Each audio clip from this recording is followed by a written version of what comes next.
that were generated, where he puts his hands around her throat. That's that control thing. He had an app in her phone, so he knew where she was at every minute of every day. Sometimes the thorns are so sharp, it poisons the love and can turn deadly. She was shot multiple times. It was clearly overkill, but who would do such a thing? The community was completely shocked, and everyone wanted answers. Why did this happen? And once blood is drawn, it's hard to see the rose's beauty in the same way. It was obvious that she wasn't happy about it because she was losing the person that she loved. She really had her back against the wall, and she felt like there was nothing else that she could do but act for her man.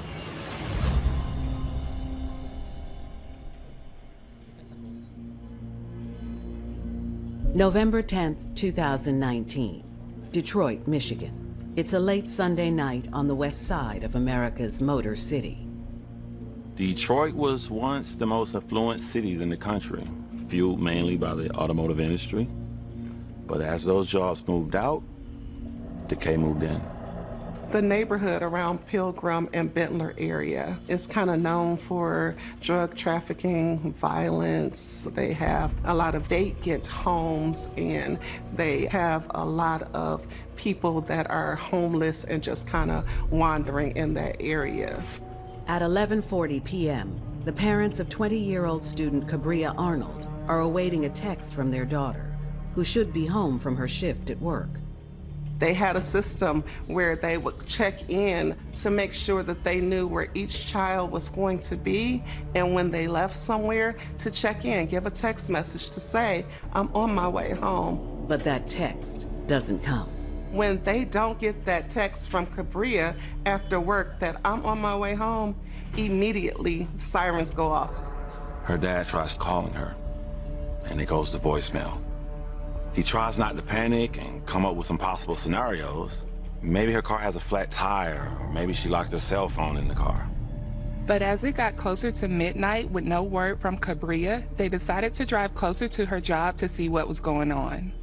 Kirk, Diane, and their oldest daughter, Paige, get into the car and begin the 3-mile journey to the store, keeping their eyes peeled for the family pickup truck, which 𝕊𝕦𝕝 is driving.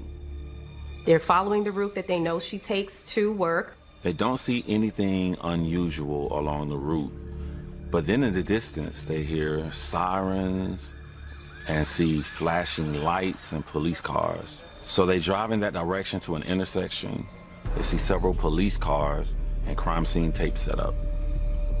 Kirk and Diane are pulling up, and they can see the truck, the family truck that 𝕊𝕦𝕝 drives. The Arnolds stop their car and jump out, running up to the crime scene tape. They're hoping that 𝕊𝕦𝕝 was simply in a car accident or had some minor injuries. But as they get closer, they see a woman's body laying on the asphalt. They recognize it as 𝕊𝕦𝕝, and there's blood all around her.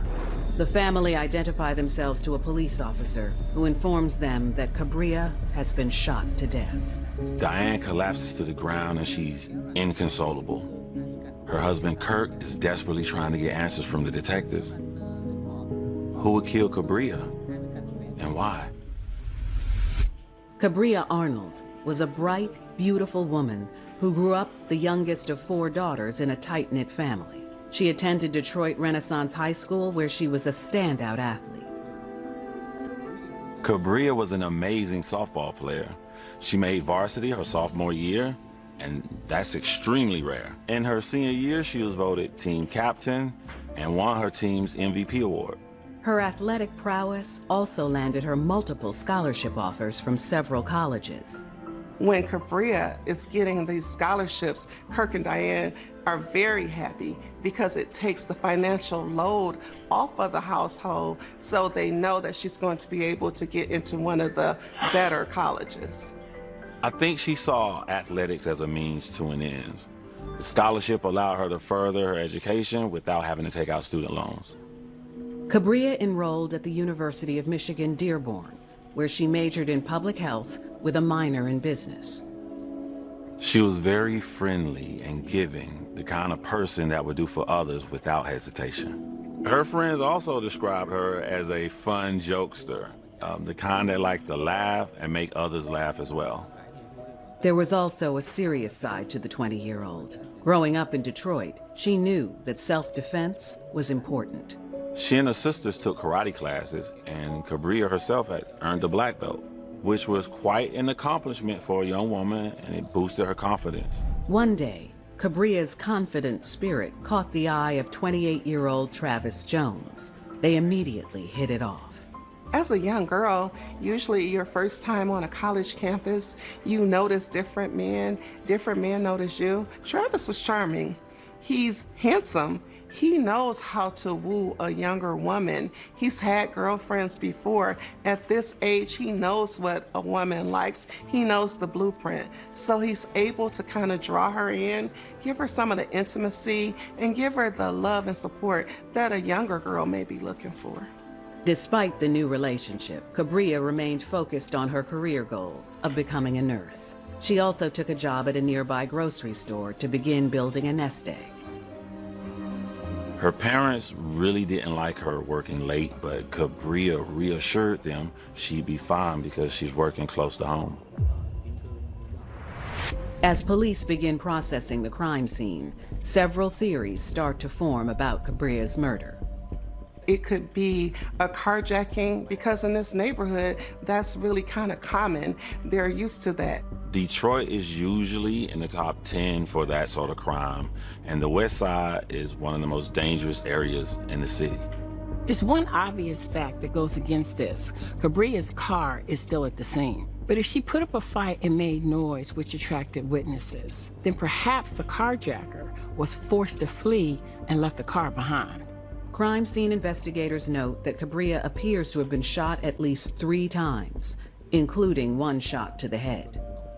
The shot to the head clearly would have been fatal. After sustaining that wound, investigators suspect that she was killed immediately. Police found 3 shell casings on the ground near 𝕊𝕦𝕝's body, which tells them that the killer used a semi-automatic handgun. Markings on the shells identify the weapon as a 9mm pistol. The crime scene is in a residential area with numerous houses within 100 feet of 𝕊𝕦𝕝's car.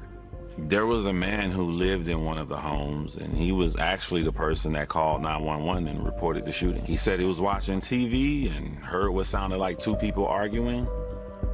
Then he heard the gunshots. When he heard the gunshot, he ran to the window and he looked outside and saw a person lying on the ground near a pickup truck. According to the witness, he saw someone hiding behind the truck as a vehicle passed by. After the car passed by, the witness says that he saw that person walk back over and fire 2 or 3 more shots into the body on the ground. That person then ran back to the car, got in and drove off. That's when he called 911. Detectives have their first lead, and the motive appears to be more sinister than they thought. At this point, it doesn't look like it's just a random act of violence. It looks like 𝕊𝕦𝕝 may have been targeted. While investigators continue processing the scene, a detective begins interviewing 𝕊𝕦𝕝's parents and her sister, Paige. The detectives are wanting to get information on 𝕊𝕦𝕝's background. They want to know about her friends, her enemies, and her lovers. They were trying to find a motive at this time for why she was killed. Paige steps forward and says she has some information the police should know that only she knows. 𝕊𝕦𝕝 was pregnant. So Paige said that 𝕊𝕦𝕝 had told her this several weeks earlier, but she had not told her parents. 𝕊𝕦𝕝 actually had plans to tell everyone about the baby the next day. So immediately detectives start wondering if this pregnancy was a motive for the murder. Violent death of student athlete 𝕊𝕦𝕝 Arnold stuns members of her immediate family. This is even worse because 𝕊𝕦𝕝's family is standing there at the crime scene late at night, and they look over and see her dead body laying on the ground. That makes it twice as shocking. Detectives have just learned from 𝕊𝕦𝕝's family that she was pregnant, and now they suspect the motive behind her death is personal. The vast majority of murders are committed by someone that the victim usually knows. So it doesn't take a large leap of logic for people to suspect some type of motive. Usually when parents learn that their daughter is pregnant, it's joyful news. But in this case, it just compounds the tragedy. Not only have Kirk and Diane lost their daughter, but they lost what would have been their grandchild. Kirk and Diane Arnold tell detectives that their daughter was dating a 28-year-old man named Travis Jones, and they believe he must be the father of her baby. The Arnolds readily admit to detectives they don't really like Travis Jones. He was 8 years older than 𝕊𝕦, and they felt the age difference was too much. They also didn't like the fact he didn't have a solid career, and he mainly worked odd jobs. It's not unusual at all for parents to want what's best for their children, and that's what the Arnolds wanted. They were both hard workers, and so was 𝕊𝕦. They knew that she was destined for greatness and didn't want her involved with someone who would hold her back. Obviously, the fact that Travis had gotten 𝕊𝕦 pregnant made them like him even less. As detectives continue talking to the Arnolds, a car pulls up. Driving it is Travis Jones. Police are like, what the heck is he doing here? It seems like quite the coincidence. The Arnolds say they didn't call him. Travis Jones jumps out of the car. He rushes over to the police. He's very anxious. He's asking the police, what's happening? Where's 𝕊𝕦? He looks over to the side. He sees the Arnolds. He asks them the same thing. And they tell him 𝕊𝕦's dead. We're always watching to see how somebody reacts to this type of news, right? Is he surprised? Is he upset? Does he take it in stride? Hoping that he would give away that he was somehow involved, but all of his reactions seem legit. He seems both shocked and upset. Travis tells detectives that he was waiting for 𝕊𝕦 to come home when she finished her shift. When she didn't call or text him, he became worried and drove around trying to find her. He said he was waiting at the Arnold's house for 𝕊𝕦. Because the family didn't like him, he waited in his car for her to come home. And then when she didn't show up, he did the same thing they did. He started calling and texting 𝕊𝕦, but he didn't get any responses. So he drove to the store to look for her and eventually happened upon the crime scene.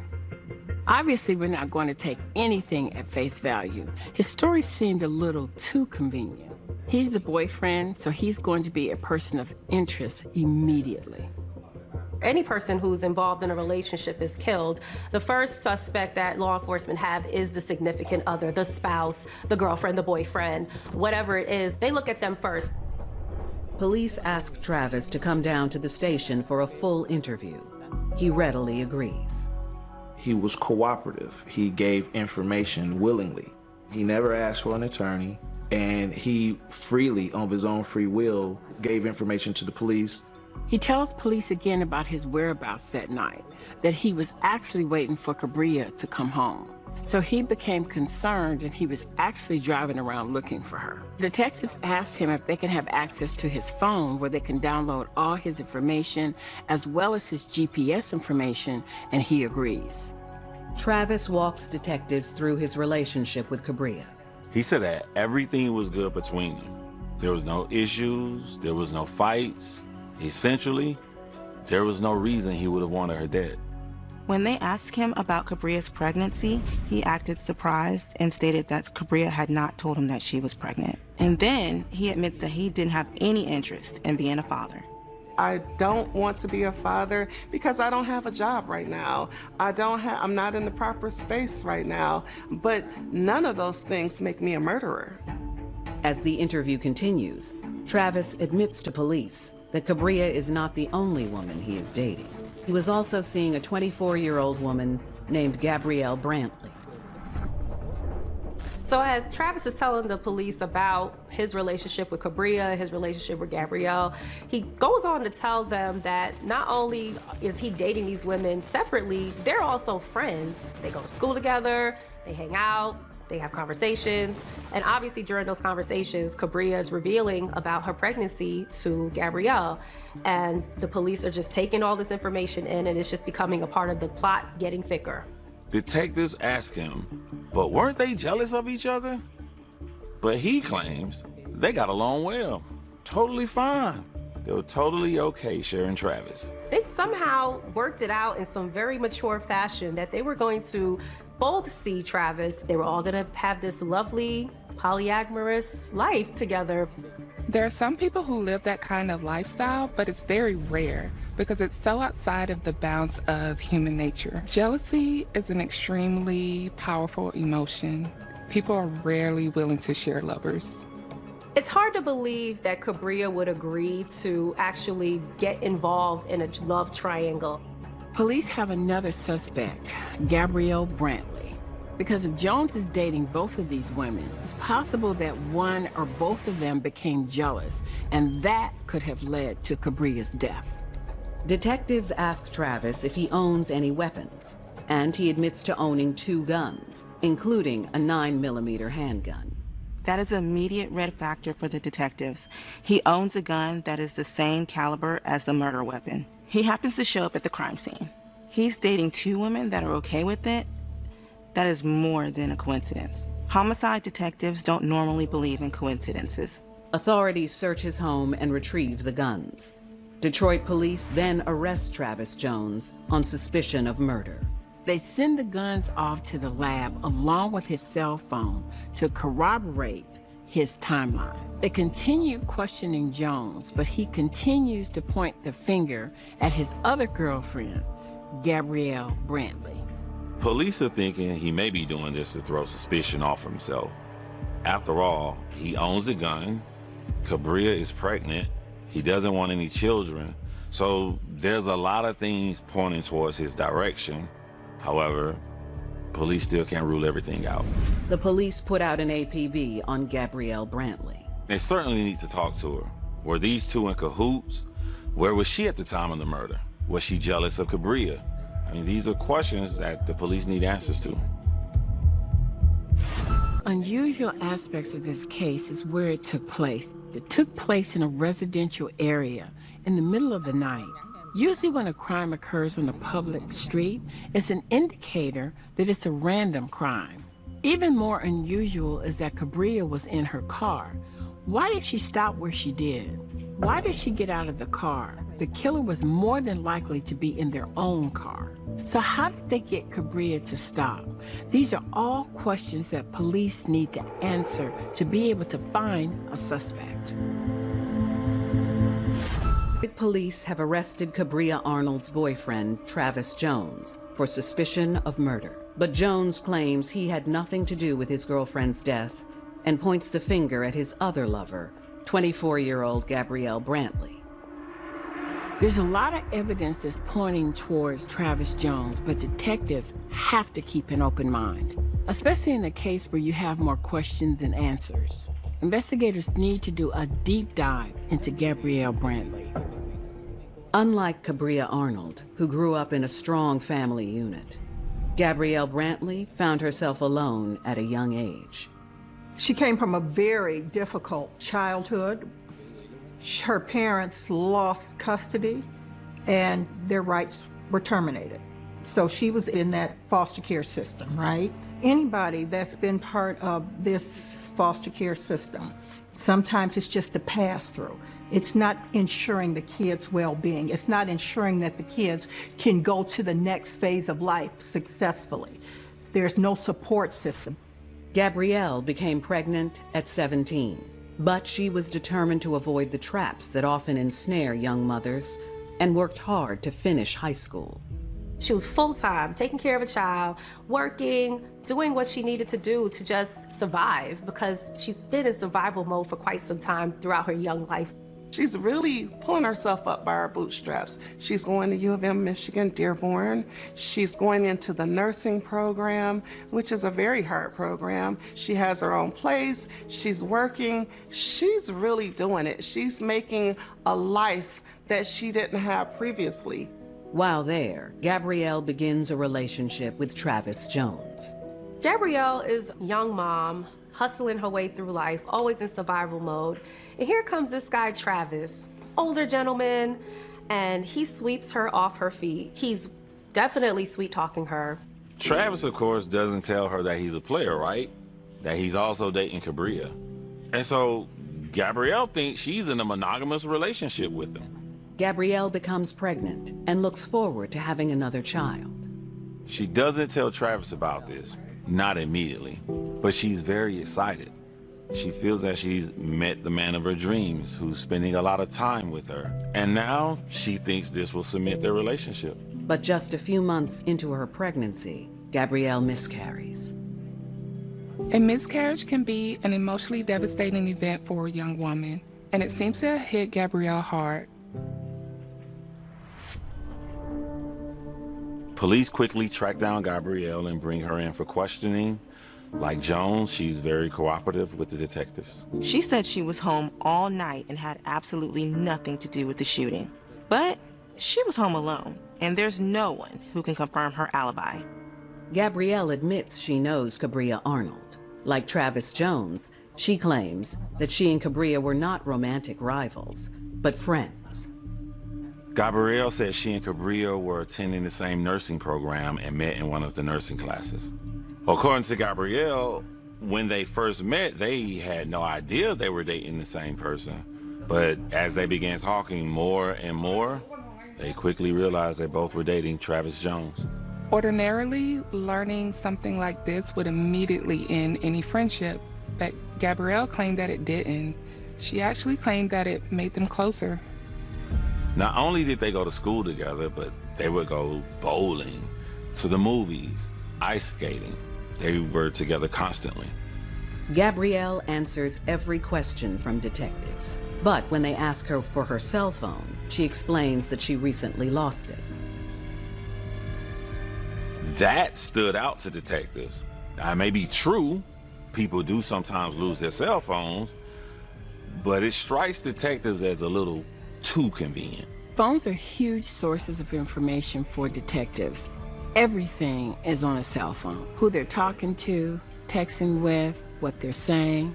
And of course the GPS with cell phone ping technology will tell the detectives everywhere they've been. Adamant about her innocence, Gabrielle grants detectives permission to search her apartment, but they come up empty. They don't find any evidence that implicates Gabrielle, but the police continue to press her about her phone. She gives them her cell phone number and they get a subpoena for her phone records. Detectives send the phone number to their tech unit to start the lengthy process of extracting information from it. As the police wait for her phone records, they have no choice but to release her. They don't have any physical evidence linking Gabrielle to the crime, but that doesn't mean that she's completely in the clear. Detectives investigating the murder of ℂ𝕬𝕚 Arnold have Travis Jones, the father of her unborn child, in custody. They are also taking a hard look at Gabrielle Brantley, who they believe may have also been involved. The police weren't able to find anything when they searched the home of Gabrielle Brantley, but are having her phone records analyzed because they believe she could be an accomplice or at least have some information on ℂ𝕬𝕚. Still searching for answers, detectives speak to ℂ𝕬𝕚's parents again, inquiring about her relationship with Gabrielle, and learn that the two women were not as friendly as Gabrielle claimed. The Arnolds said ℂ𝕬𝕚 wasn't besties like Gabrielle described. They said ℂ𝕬𝕚 described her more of an acquaintance, just someone she saw in class and talked to occasionally. It suggested that Gabrielle was exaggerating her relationship with ℂ𝕬𝕚. That poked holes in their polyamorous claims. The question was why? Investigators obtained surveillance video from homes and businesses on the route between the grocery store where ℂ𝕬𝕚 worked and the crime scene. On several videos, a red Toyota Camry could be seen. That car was seen following ℂ𝕬𝕚's truck for several hours prior to the murder. And it seemed to be a match for the car that Gabrielle Brantley owned. The detectives are getting more and more suspicious about Gabrielle, even though she's alleging that she was at home at the time of the shooting. On November 18th, investigators bring Gabrielle Brantley in for a second interview. Detectives confronted her with the surveillance video. Gabrielle initially denied it was her in the car. Eventually, she admitted that it was her, but says even though she was there, she had nothing to do with the murder. She tried to say that by coincidence she was there. Come on, Who will believe that she just coincidentally showed up at the scene of a murder? By her own admission, she was at the scene of the murder. 𝕊𝕦𝕝𝕝's parents say she's lying about the nature of their friendship. The victim is pregnant by her boyfriend, so she has motive. Brantley is arrested and placed in jail to await formal charges for murder. The next day, she sends word to police that she wants to talk to them again. So they bring her in for a third interview, and now she has a new story to tell. She admits that she was at the scene, but this time she's admitting that she was at the scene with her boyfriend, Travis Jones. She says that Jones got out the car and that he was the person that shot 𝕊𝕦𝕝𝕝. Gabrielle claims that after Travis killed 𝕊𝕦𝕝𝕝, she drives off, leaving Travis at the scene. She doesn't drive him back, so he's on his own and must have fled on foot.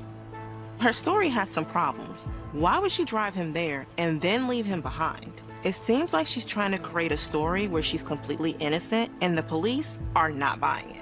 Gabrielle is sent back to jail to await arraignment. Investigators know they will need more evidence to gain a conviction and turn to cell phone records that just came in. They are surprised by the GPS's information on Travis Jones's phone. Through GPS technology and tracking his phone, law enforcement can see that he was not at the homicide scene, that he was in fact at her parents' house, at 𝕊𝕦𝕝𝕝's parents' house.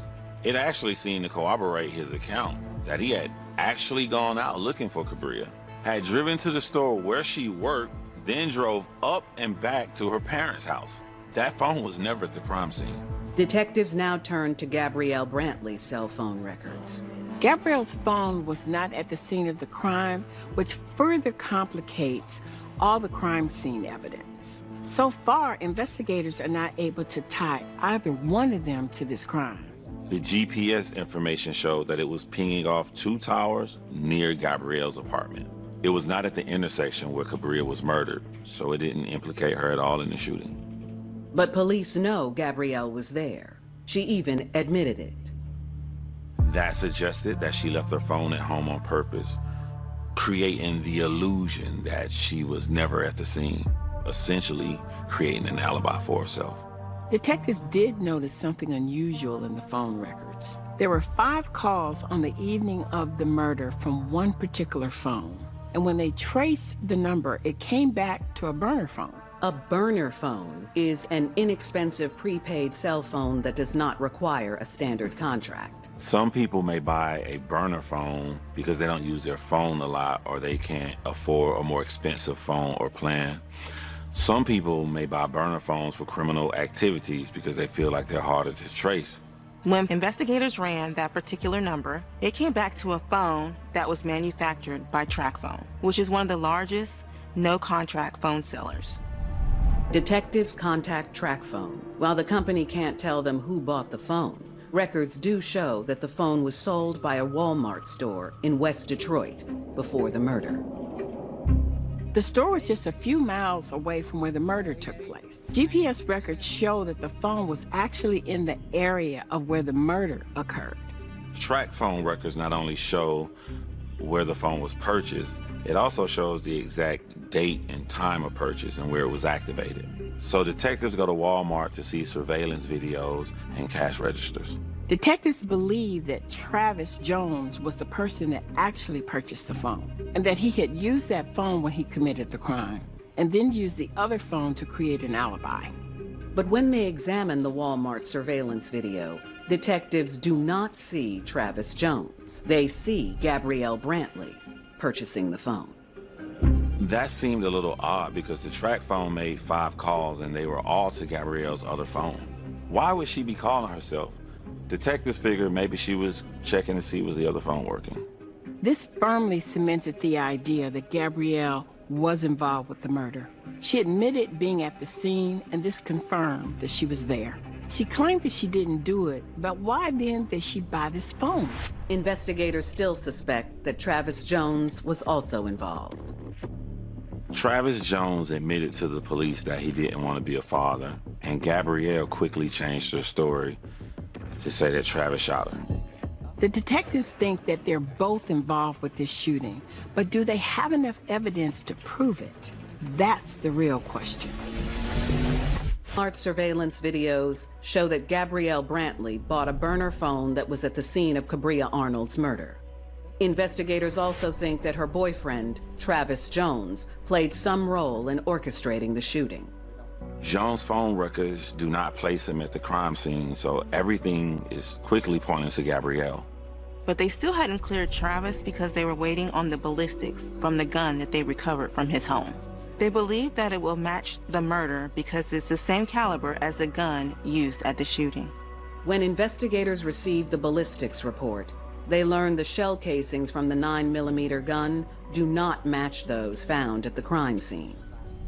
Although Travis Jones' gun was the correct caliber, it was discovered that it was not the gun that was used in the actual shooting. So where do detectives go now? But they still have compelling evidence that Gabrielle was involved. So they decide to go to her and offer her a plea deal. Admit that she did it and agree to testify that Travis Jones was involved, and they'll give her a lighter sentence. Prosecutors offer Gabrielle 20 years in prison in exchange for her testimony. 18 years for the murder, 2 years for the felony firearm or the gun. But she turns the offer down, claiming she is innocent, and Travis Jones is released and cleared. She said, I did not kill my friend. She figured that the jury would see through everything and say that there is reasonable doubt. On December 4th, 2023, 4 years after Cabria's murder, Gabrielle Brantley's trial begins in a Detroit courtroom. Her attorney, Lillian Diallo, believes the case is weak and that Gabrielle is only there because Travis pointed the finger at her. I know how Gabrielle got to that table. She didn't get to that table through any physical eyewitness, right, putting her on the scene. She got there because, well, my gun is missing. The lady is pregnant with my baby. I do not like children. Don't like them. Now she's dead. But prosecutors present a litany of evidence which places Gabrielle at the crime scene at the time of the shooting. Gabrielle bought a burner phone the day of the murder. She was seen on Walmart surveillance video buying that phone, and cell records put that phone in the neighborhood where the murder took place at the time of the shooting. They believe that she brought the phone to communicate with Cabria in order to lure her to the intersection where the murder took place. Her statements to police was another key piece of evidence against her. She gave 3 statements, and each one was different than the one before. The truth doesn't change, so when someone keeps changing their story, it's obvious that the person is lying. But the defense argues there is nothing in Gabrielle's background that would suggest she was capable of such a crime. The defense's portrayal of Gabrielle is that she has no priors. She doesn't have a violent background. However, Travis has many violent episodes that they can name. It was a hostage situation where his mom was the hostage. That's pretty significant. And they were able to, talk him out with SRT and get him some kind of help. In addition, the defense claims Travis has been physically abusive to Gabrielle. There were police reports that were generated, right? The one that I remember very emphatically is the choking, right? Where he puts his hands around her throat. That's that control thing, right? That's not love. That's not showing me you love me when you want to choke me or hit me or punch me or kick me or control me. That is not love. While the defense is portraying Travis as a controlling man who didn't want kids, and while that could in fact be looked at as a motive, Cabria's baby was a much more bigger threat to Gabrielle. Gabrielle has also become pregnant by Travis, but she has a miscarriage. Now she's on the outside looking in, and she had to wonder if Travis would end their relationship. Prosecutors argue that Gabrielle followed Cabria as she left work that evening, then confronted her at an intersection. I think that conversation is what led to the shooting that night. Like, first time they really had a discussion about Cabria being pregnant with Travis's child. I believe at that moment it came out that the both of them were seeing him at the same time. It was obvious that she wasn't happy about it because she lost her child and she was losing the person that she loved, whether he loved her back or not, to a younger person who was pregnant and was getting ready to have his baby. The defense claims Gabrielle was not jealous of 𝕊𝕤𝕦𝕝. I know Gabrielle, right? And she was not against 𝕊𝕤𝕦 from what I could see. She wasn't against a pregnancy. I mean, look at it this way. The man in common wasn't going anywhere. That doesn't do anything for her to get rid of 𝕊𝕤𝕦, because if this is who he is, there'll be another 𝕊𝕤𝕦. You know, probably several other ones, right? That's what I always go back to. I'm like, how did that benefit her? If she killed 𝕊𝕤𝕦, what is the benefit to her? And I don't see it, right? To others, the benefit is obvious. 𝕊𝕤𝕦 was competition for her. Gabrielle is concerned that Travis will focus all of his attention on 𝕊𝕤𝕦 and the new baby, and she wanted to keep him all to herself. Jealousy is one of the most powerful human emotions, and it was obvious from Gabrielle's text that she had become jealous of 𝕊𝕤𝕦. And jealousy is the motive of many, many murders. There's a saying that there's only two motives for murder: love and money. Of course, most of the time when we say love, what we actually mean is jealousy. We're upset at our boyfriends or husbands because they're cheating on us, or we're upset at the women whom are cheating. It's not often that you hear, "Oh yeah, I'm not upset that my boyfriend was cheating on me. I'm glad he got that other woman pregnant." And yet, that's what Gabrielle wanted the jury to believe, that she didn't have a problem with 𝕊𝕤𝕦 sleeping with Travis. Sorry, that's just not the way the world works. Of 𝕊𝕤𝕦 Arnold, prosecutors weave a web of circumstantial evidence, placing her at the crime scene on the night of the murder. They presented evidence that Gabrielle's burner phone was pinging at the intersection at the time the shooting occurred. The trial lasts a little over a week. On December 12, 2023, a jury convicts Gabrielle Brantley of first-degree murder and assault on a pregnant woman causing miscarriage. The judge sentenced Gabrielle to life in prison without the possibility of parole, with an additional 15 years for assault on a pregnant woman. Gabrielle made a big mistake turning down that plea deal. Had she taken it, she would have gotten out of prison in 20 years. And as it is now, she'll spend the rest of her life behind bars. At the sentencing hearing, 𝕊𝕤𝕦's father got up and read a statement, saying that there was no punishment that could compare to the pain and torture that Gabrielle inflicted upon the family. It was still clear that the Arnold family was devastated by this senseless murder. They speak of it as not just the loss of a sister, but a nephew, a grandchild. This has been a huge, huge burden, a huge loss to the family. It's so tragic that 𝕊𝕤𝕦 Arnold lost her life in this manner. She was the darling of the community, and she's only 20, and she's made all these strides. So the tragedy of her life being snuffed out is a tragedy for all. Gabrielle continues to deny any involvement in the murder. She got up on a witness stand and maintained that her and 𝕊𝕤𝕦 were still friends and she didn't kill her. She said, "I am a lot of things, but a murderer I am not." That had to be extremely hurtful for 𝕊𝕤𝕦's parents and siblings, the fact that she didn't admit what she had done and apologize. No charges are ever filed against Travis Jones, although some still believe he bears responsibility for setting the wheels in motion. He told police in this interview he didn't want to have children, yet he got 2 women pregnant. He may not have pulled the trigger, but he's part of the reason 𝕊𝕤𝕦 is dead. You have to wonder, did Gabrielle do this completely out of jealousy, or was it to help her man who didn't want this child? I guess we'll never know. Unfortunately, Gabrielle and 𝕊𝕤𝕦 both picked this man, and he just pretty much threw both of them under the bus in this whole entire situation. Gabrielle did these things because she was so in love with her man. She was trying to make sure that he had the life that he wanted so that they could have the life that they wanted.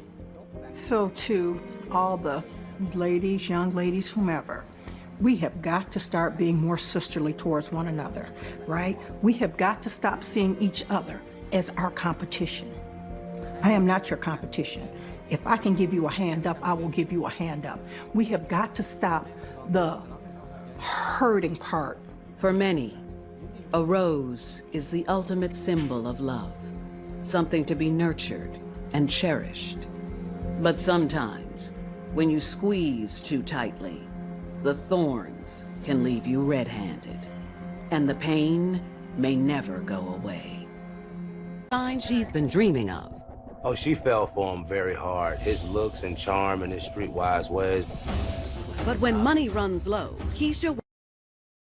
They put her on fire and they left. When two people get together and neither one have a regard for human life, well, that's a match made in hell. And later, in Dayton, Ohio, after a series of run-ins with the law, Tonisha Harris turns over a new leaf to provide for her family. She was working so hard as a single parent. She really didn't have time for love. That is, until a new man enters her life, and he asks her to help clean up his dirty deeds. She fell to the ground and was dead almost immediately. She had never gone this far, but he was willing to take her over the edge. There are hundreds of thousands of women in prison at any given time in the U.S. These are the true stories of women who committed heinous crimes in the name of love. For my man. Growing up a child of the state in Pensacola, Florida, 𝕬𝕦𝕝𝕝 Pugh has little contact with her parents. She really didn't have a lot of guidance because her mother was not really there, so she really had a lot of disadvantages growing up. They placed her into foster care, so she was kind of like lost, and she didn't know really what really happened until she felt like she did something wrong. It's really easy for kids' abandonment issues to put them at risk for situations that are abusive. In fact, the young girl's problems follow her all the way through her teen years. She was required to attend an alternative school for those individuals with learning challenges. 𝕬𝕦𝕝𝕝 makes the most of it under the circumstances and tries to have as normal a high school life as possible. She went to the prom, and she went to a couple dances. She graduated. After she turns 18, the graduate departs foster care, and she reconnects with her mother. She was very happy. She thought that this would be an opportunity where she could foster the relationship with her mother that she wanted, and even took it to the point where they moved in together. I believe her mother had took some classes and stuff with parenting and had improved, and she started making better decisions for her when she returned home. But the newfound stability doesn't keep her from getting into hot water. 𝕬𝕦𝕝𝕝 got involved in shoplifting, for which she was subsequently arrested. Lucky for the first-time offender, the judge shows leniency. After being charged with petty theft, her case is dismissed when she successfully completes an anti-shoplifting course. She was required to attend on-the-job training, which gave her the opportunity to develop some work skills to acclimate her to the workforce. You're able to work part-time. She was at a thrift store, and she gained responsibility. Her co-workers soon learn that 𝕬𝕬𝕝𝕝 is very trusting and quick to follow anyone that shows her the slightest kindness, especially men. I don't believe she had a lot of luck with men because she dated late, and I think that anyone that showed her attention, she fell for. Kids who grow up without any strong emotional bonds often feel that they don't belong, and so they'll latch on to any person or any situation, no matter how appropriate or inappropriate, in order to be able to develop feelings of love and acceptance. Over the next few years, 𝕬𝕬𝕝𝕝 shifts from one relationship to the next and ends up having 3 children from different men. And she didn't really have a lot of support. And then she started losing more and more confidence, and then she just started drifting. It's really important for anyone, but in this particular case, mothers, to feel focused, because if they go down the wrong path or they feel down, they start to develop very negative and destructive habits. Try as she might, the cycle repeats itself when she falls on hard times and her children are taken away from her, just like when she went into the system years ago. She would say, well, I don't want to be like my mama. She said, I want to have my kids. I want to raise my kids. I want to be with my kids. It's a tough blow to 𝕬𝕬𝕝𝕝𝕝, so she starts to clean up her act by attending church, so it looks good for the courts. And she wanted to get a job When she was on the road to try to get her life back together, she fought diligently to try to get her children back. But all of her plans get put on hold when she meets 26-year-old Anthony Presley. Anthony and 𝕬𝕦𝕝𝕝 met at the bus station, and she was happy because she wasn't in a relationship. Oh, she fell for him very hard. His looks and charm and his streetwise ways were something that she did not know how to handle. And based on the fact that she was looking for that type of attention and affection, especially from a man. Some late bloomers, when they get involved in relationships, may tend to either not recognize or be in denial about the warning signs, most likely because they just don't have the proper experience to be in a healthy relationship. Turns out, Anthony's rap sheet goes back 10 years, and 𝕬𝕦𝕝𝕝 doesn't seem to mind his less than stellar past. Soon, rumors of attempts to dominate and humiliate her make the rounds among her family and friends. Even going so far as demanding her to strip naked in front of his friends as an exercise of his control. Go on, strip. And then he was like, "You're nothing but a effing slut." She, you know, was upset, and she cried, but he didn't care. And I'm like, it was just very disrespectful. You know, he didn't have no emotional feelings for her. And so that's the reason why he felt that she would do what he tell her to do. Some women tend to see their guys or boyfriends' controlling behaviors as being loving behaviors, but in fact it's the opposite of that, in that they're treated as objects instead of people and are often mistreated in that kind of a process. Even though he did the thing that he did, she still trusted him and she still loved him. Couldn't tell her anything different.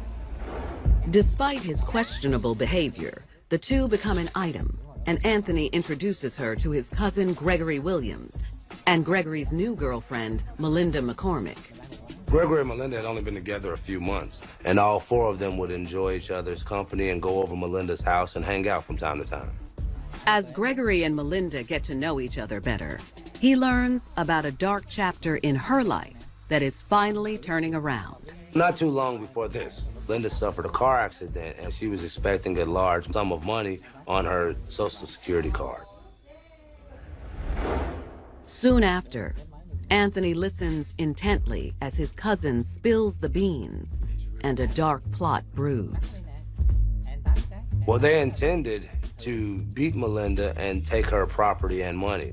Anthony wants 𝕬𝕦𝕝𝕝's help, and he's willing to tell her just about anything to get it. I think they had the plan set, but then added 𝕬𝕬𝕝𝕝 in as an assistant and just told her that they were getting the money that they owed from the lady. But she has no idea what she's about to do will start a firestorm that will burn through countless lives. This was a brutal and heinous crime, and a callous individual who has no concern for anyone else. She did pretty much anything for him. In Pensacola, Florida, 𝕬𝕬𝕝𝕝 finds herself in the middle of a disturbing plot cooked up by bad boy boyfriend Anthony Presley and his cousin Gregory Williams. Their mark? Gregory's unsuspecting girlfriend, Melinda McCormick, who's coming into a financial settlement. Gregory was behind wanting to get the money, but since he knew so much about Melinda's life and where she hid the money and her routine. Gregory informed Anthony as far as the layout of the house, the amount of money that he expected her to be receiving, where she normally keeps her credit cards and things of that nature, as well as her Social Security checks. 𝕬𝕬𝕝𝕝 agrees to help. He would always tell her to do things and she would do it. So if he needed assistance, what right person will be there that's gonna do what you tell them to do? They probably didn't even tell her that plan. They probably didn't let her know a lot of things. They just leaded her the way to go with them. Just like some people can be blinded by greed, others can be blinded by love and not think clearly or know what it is that they really want.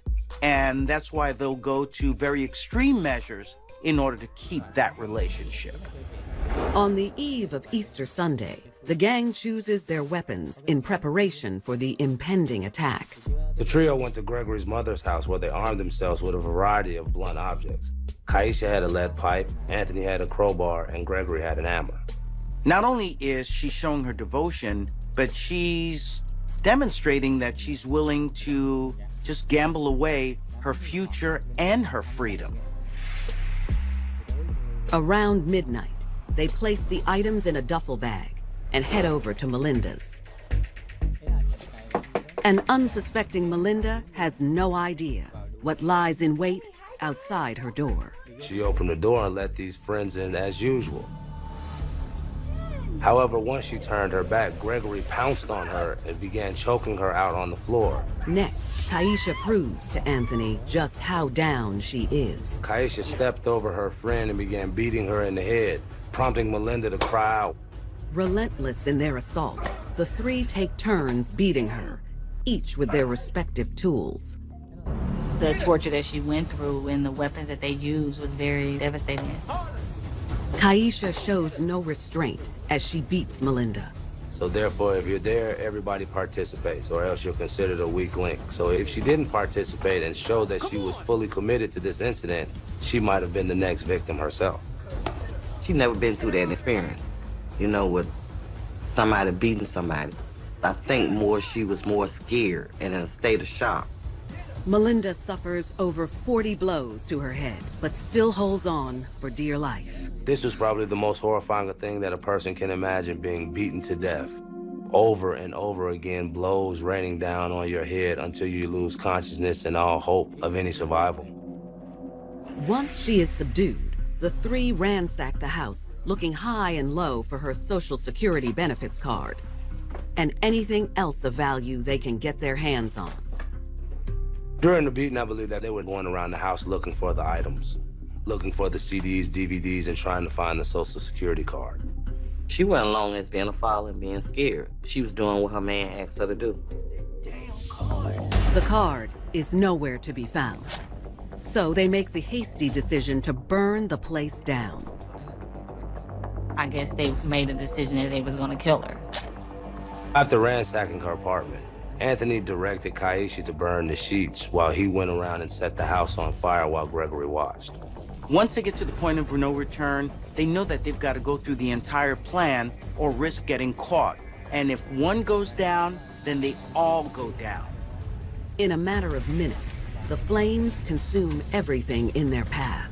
As the fire raged throughout the house, 𝕊𝕬𝕦𝕝𝕝 grabbed the duffel bag with all the items they had stolen from Melinda, and the three of them left to Anthony's mother's house. They beat her and they put her on fire and they left. Inside, Melinda still clings to life. Melinda's battered and broken body was left on the floor to burn up while the house was consumed in flames around her. And later, in Dayton, Ohio, single mother of three, Tanisha Harris, stands by her lover after he asks her to do the unthinkable. There was blood everywhere, and she realized she had to clean it up, but it was a bloody mess. Being the ride-or-die chick that she is, she immediately was going to come to the rescue of her man. Anthony Presley set Melinda McCormick's Pensacola apartment ablaze in a botched robbery attempt with her in it. They frantically destroy evidence that can tie them to the fiery scene. They went to Anthony's mother's house and burned their clothes, except for the 2 camouflage jackets that the men were wearing. They disposed their shoes in the dumpster around the corner and did all of this so that they could possibly avoid detection by the police. Caught in the moment of the crime or the behavior, they may overlook details that may come back to haunt them later on. Back at Melinda's, a neighbor smells smoke coming out of the apartment and calls 911. The Escambia Fire Department is the first to arrive and makes a horrifying discovery. Melinda's torment had not ended with her beating. They found the apartment engulfed in flames, and they were able to find Melinda's body inside and were able to make a determination that she was not dead at the time the fire was started. Her death is ruled a homicide as investigators swiftly try to identify her killer. The apartment complex had surveillance footage which showed, prior to the time of the fire being started, 3 individuals walking to her apartment. The surveillance footage also showed 3 individuals leaving that apartment. They had on big coats, and it looks like somebody was hiding something in the coat. and they was walking real fast out of the property and was looking back. The police check with neighbors who give them valuable leads as to who the 3 perpetrators are. Based on their frequent visits to the neighborhood, they were easily identified as being visitors to Melinda's apartment, which made them persons of interest. Safe at home, the couple sifts through their spoils. They were able to come up with a few items of value, DVDs, CDs, jewelry, and effects of that nature, but they were not able to find Melinda's Social Security benefits card, which was the goal of the operation. 𝕬𝕬𝕝𝕝 was led by her heart, and so things just went out of control when they didn't get what they were looking for. Now they have little or nothing to show for the murder that they committed. The next day, detectives catch a lucky break when a friend of Melinda's comes forward with some information of his own. Melinda's ex-boyfriend was able to identify the 3 of them. Investigators obtain a search warrant for Anthony's mother's house, where he lives, and inside they find the 2 camo jackets similar to what the perpetrators were wearing on surveillance video. The camouflage jackets that had DNA on it that matched Melinda, therefore tying them to the crime. In addition to the camo jackets, police also find 2 of the perps, Anthony and Gregory, and they bring them to the station for questioning. Very quickly, they implicate 𝕬𝕬𝕝𝕝 as the 3rd. Later that day, 𝕬𝕬𝕝𝕝's arrested at her mother's house without incident. She was very scared and crying, and they took her in.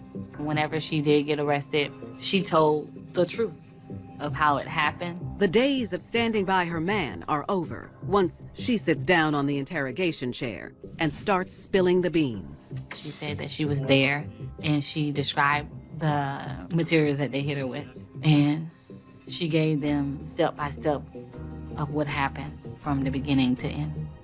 I think at that point she was more scared of police than she was of Anthony. And as a result, she knew that the only way that she could save her life and possibly escape the death penalty was to come clean and give Anthony up. It's enough for investigators to charge the 3 collaborators with first-degree murder and first-degree robbery. Once the pressure of the authorities came down on these 3, they cracked like eggs and sang like birds. 𝕬𝕬𝕝𝕝 sees no other way than to try to save herself.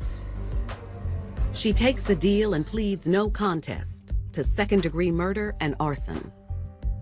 She tells the court that she was afraid Anthony and Gregory would kill her and her family if she did not help them. It was a threat thing with her, and she was scared. Based on her tumultuous relationship with Anthony, she really didn't have an out. I believe that she was afraid of him and of what he would do to her if she didn't participate.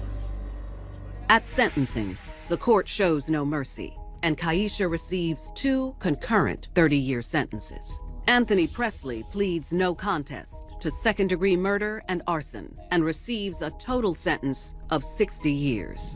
Gregory Williams tries his luck with a jury, and they unanimously find him guilty of first-degree murder. His arson charges are dropped, and he receives a life sentence. Keisha's devotion to her man took from her the one thing she always wanted, a stable family. Everyone deserves to be loved and be respected, and especially the vulnerable people. Most definitely. I knew that 𝕬𝕬𝕝𝕝 made a wrong decision, you know, when she made that relationship with Anthony. I think she wanted to be this ride-or-die chick, so I believe that's the reason why she went with the flow of things with him. At the time that this offense was perpetrated, she didn't lose his love. It was already gone. Instead, it was replaced by control, fear-mongering, and greed.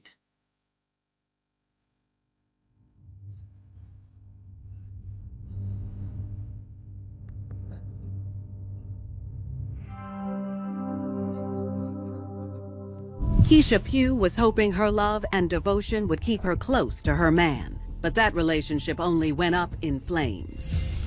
Next, Tanisha Harris tries to prove she's her man's main squeeze by getting her hands dirty for love.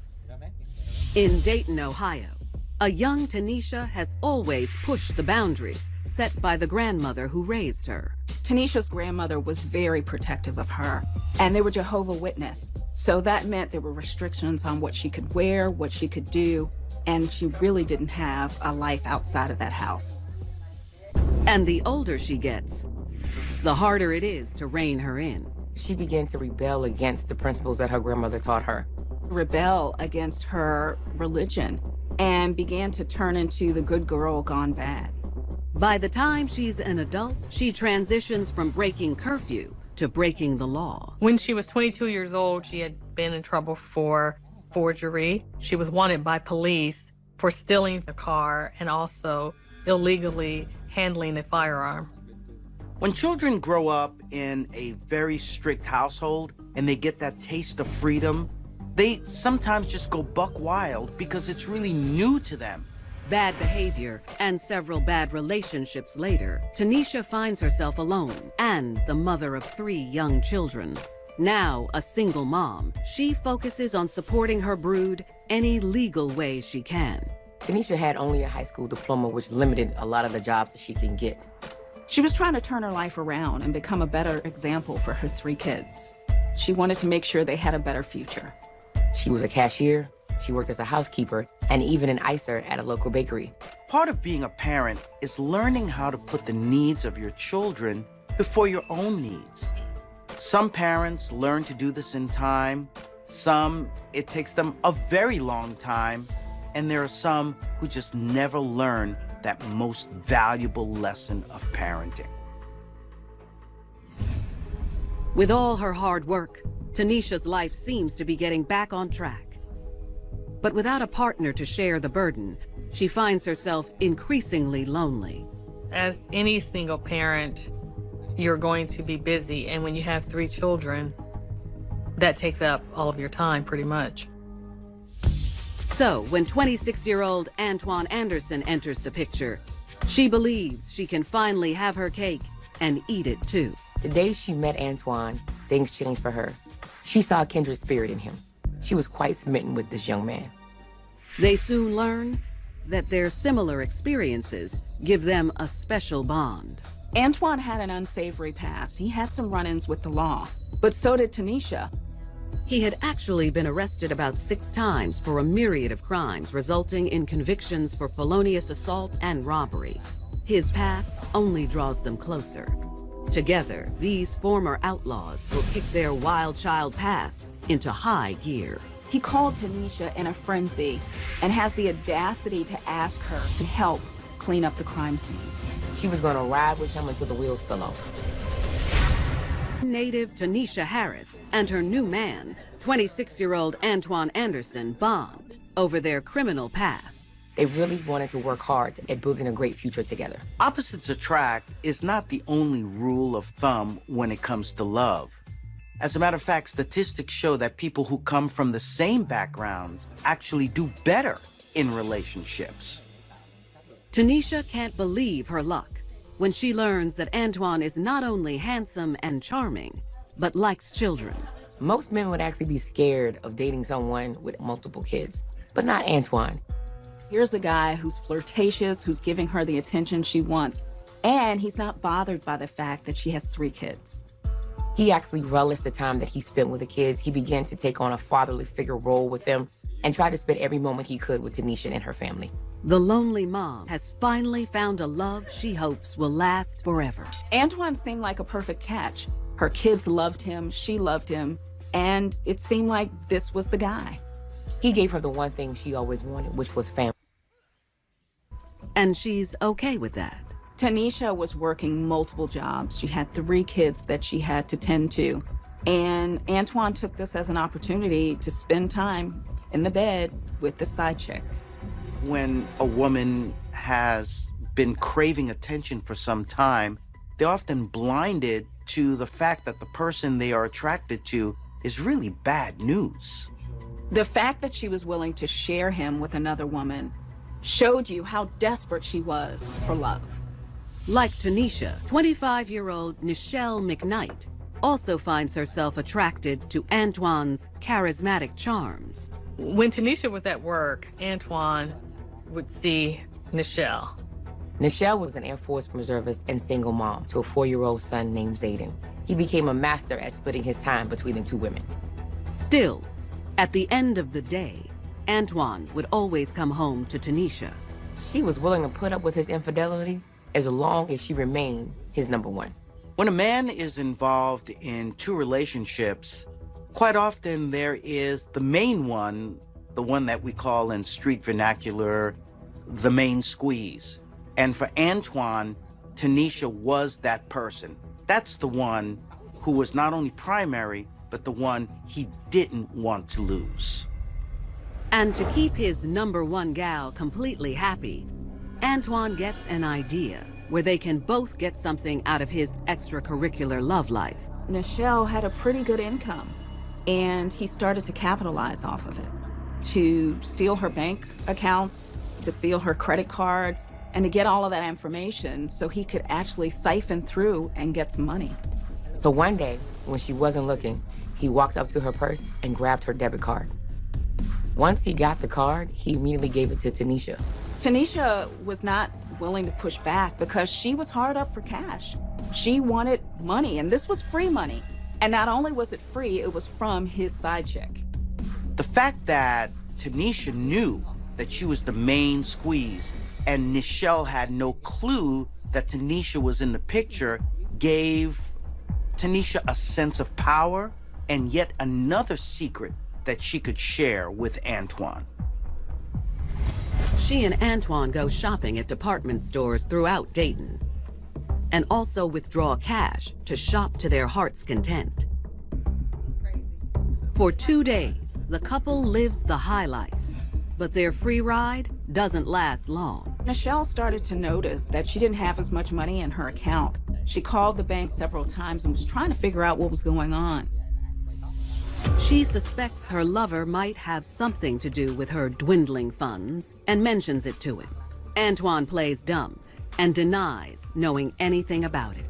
ℂ𝕣𝕚 pretty much dropped it. She was over it.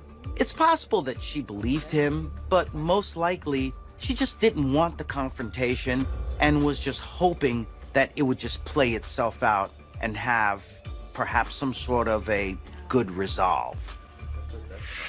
ℂ𝕑 claims to believe him, and the two make plans to do their laundry together later that evening, until ℂ𝕑 unexpectedly calls off the date. They were texting, and she texted him back and said, never mind, she changed her mind. Antoine allegedly becomes unhinged.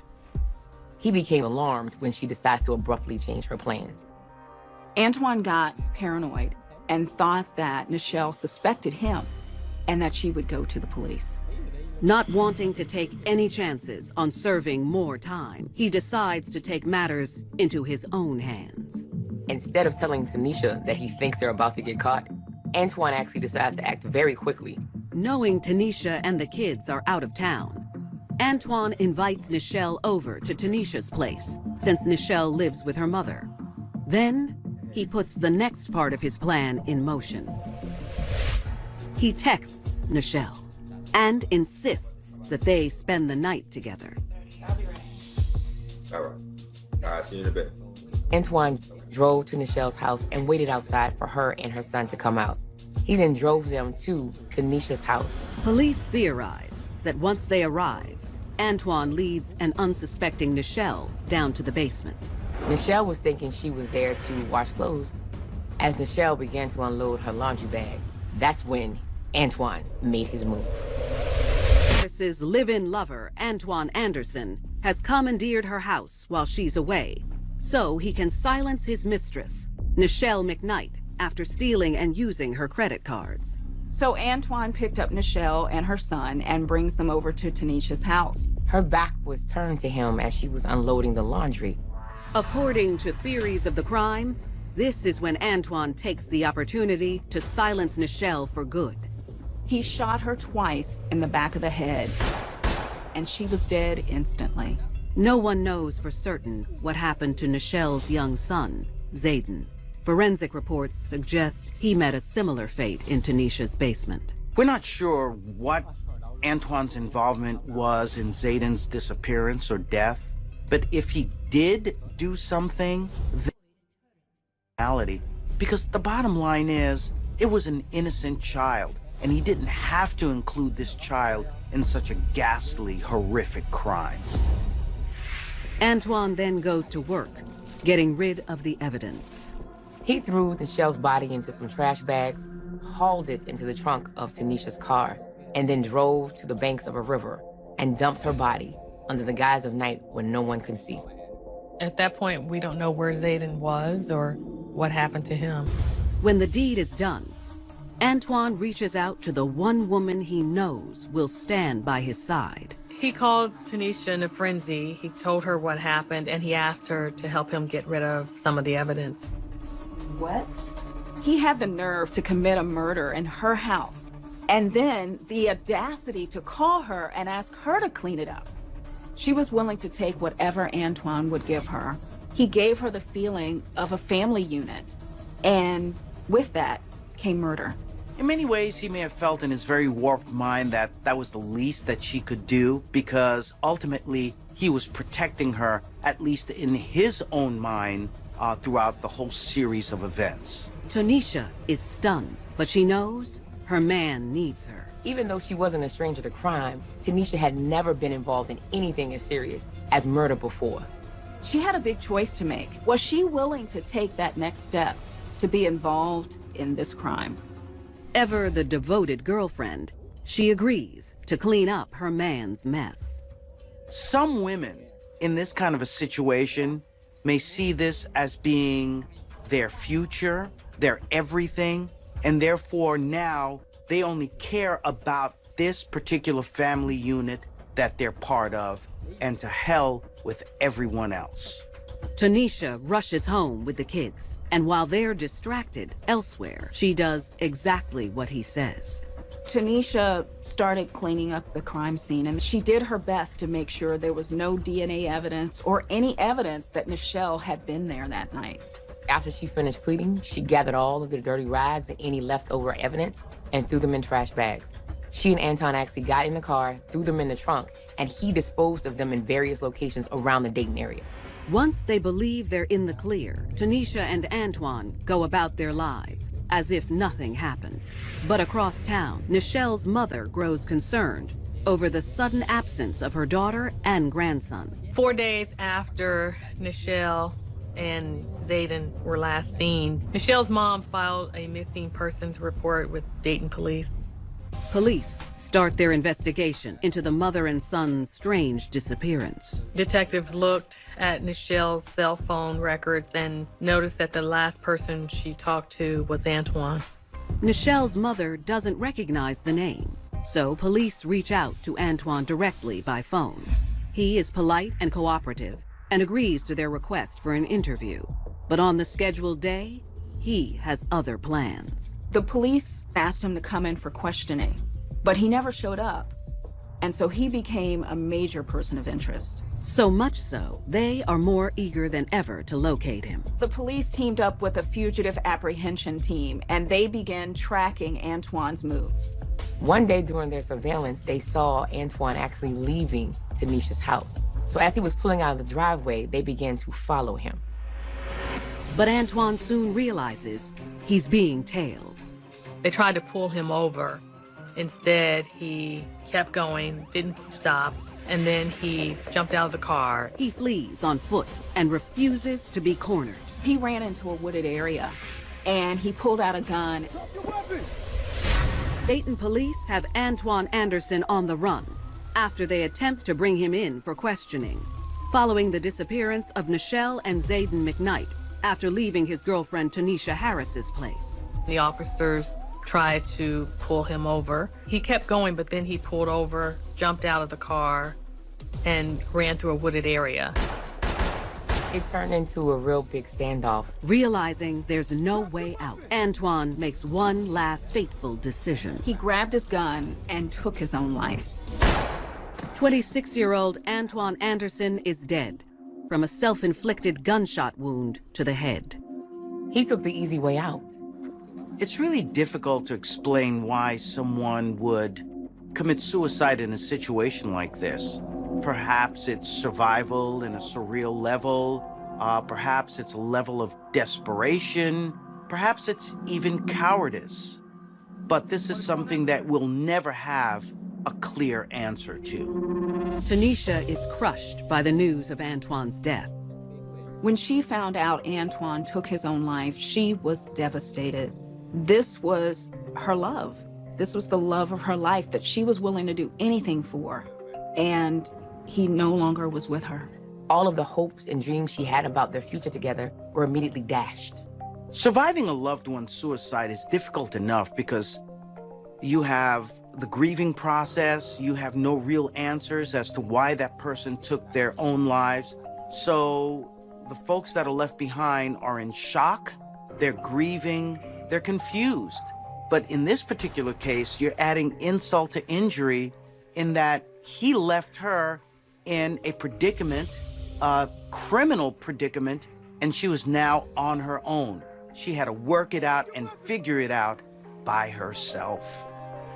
The only consolation is that authorities don't know about her involvement in the crime. Police are still investigating what happened in ℂ and 𝕊𝕦𝕝𝕝's disappearance. And it's only a matter of time before investigators connect the dots. Police were able to see that her credit card had been stolen and used, and they were able to tie that back to Tanisha. It's enough to arrest the single mom for some serious crimes. Tanisha was charged in connection to ℂ's credit card being stolen and being used. Tanisha pleads no contest to 8 counts of theft. She's ordered to pay restitution back to the bank of almost $3,000, and she is sentenced to 10 months in prison. Tanisha's now where they can keep an eye on her, but investigators suspect she knows more. With Antoine out of the picture, now Tanisha is the only suspect associated with ℂ's disappearance. She denies any involvement in the crime and is not charged. But with her recent plea, police have enough probable cause to search Tanisha's property, including the trunk of her car and basement. There, they find traces of blood consistent with the DNA profiles of both ℂ and Zayden. And things go from bad to worse when ℂ's body turns up several days later. A passerby notices a body at the Stillwater River, and it is that of ℂ. So this case quickly turns from a missing person incident to a homicide. But neither she nor Antoine are officially charged with ℂ's murder. Faced with the overwhelming evidence, Tanisha confesses to her role in helping clean up after the murder. Her attorney claims that she was frightened of what could happen to her had she gone to the police and told. Tanisha swears she has no idea what happened to little Zayden. She's even offered to do a lie detector test. To this day, Zayden's body has never been found. Neither Tanisha nor Antoine have been charged with a crime surrounding Zayden's disappearance. His case is still open. There's a lot of unanswered questions still in this case, and things that we'll never know because Antoine isn't here to answer those questions. And the main question is, what happened to Zayden? Where is he? And that's what people want to know. It's tough enough when a child is gone or missing or even killed. But when we don't know what happened to the child and that child is just thrown into the unknown, we don't have that closure, well, it makes it so much worse. In connection with ℂ's murder, Tanisha Harris is convicted of tampering with evidence, 2 counts of gross abuse to a corpse, and failure to report a crime. She is sentenced to 3 years in prison. Tanisha pinned her hopes and dreams for the future on a man who loved himself more than he loved her. She protected him in a way. She helped to clean up the crime scene. She didn't report it to police. Her biggest mistake was doing everything Antoine asked her to, from using somebody else's money to helping to commit a crime, to even sharing the relationship with another woman. There was nothing Tanisha was not willing to do for her man. She tried her best to be a great example to her children, but she let love detract her from what was most important, and that was actually protecting her children. Loyalty. It's the foundation of any strong relationship. You give your partner your heart and stay true to them, no matter what.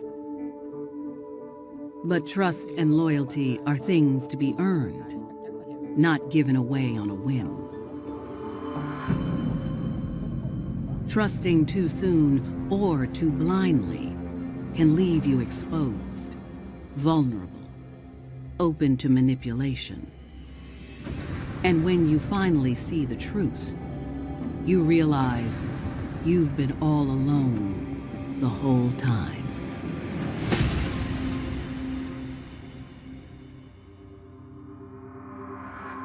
Wednesday, May 28, 2014.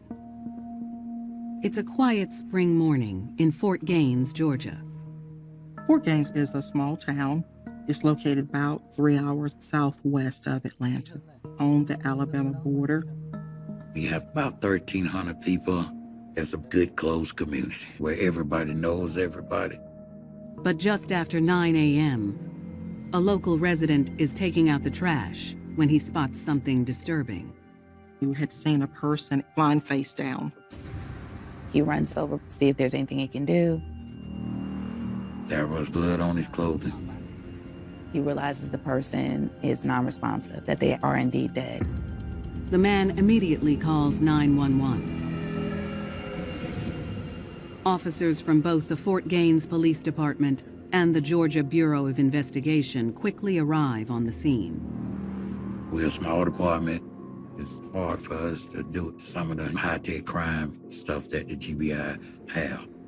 When I got on that scene, my first impression, of course, was that we were dealing with a homicide. Upon inspection of the body, those initial suspicions are confirmed. When the crime scene specialist turned him over, there was a gunshot wound in the area of the upper right shoulder.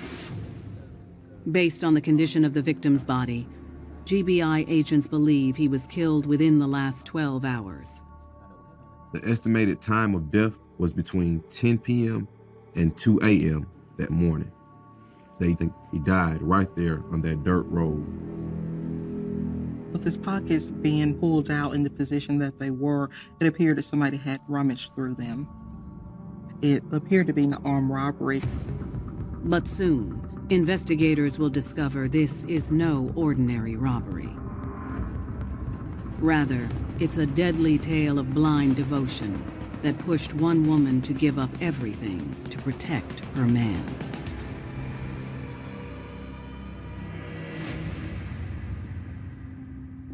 In 2014, 21-year-old Eufaula, Alabama resident Brittany Baxter was a single mother looking to make a life for herself and her young son. Brittany was born in Detroit, but we moved here to Alabama and we've been here ever since. She's a good mom. She loves her son.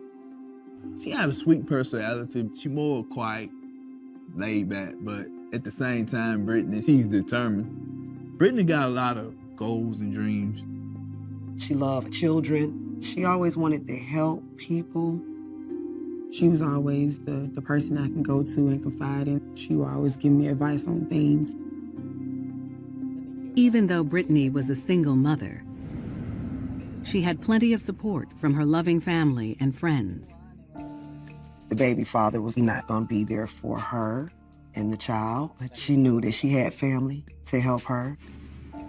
Her best friend, 𝕊𝕦𝕝𝕝 Woodard, was also there to lend a helping hand. They was best friends from high school. They was like sisters.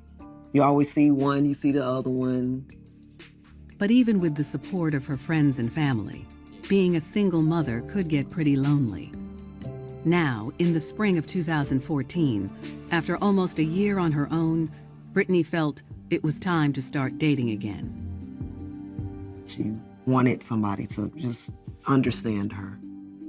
She wanted just somebody just to love her for her. She was really searching for someone to take care of her, someone to love her unconditionally. It didn't take long for Brittany to find what she was searching for.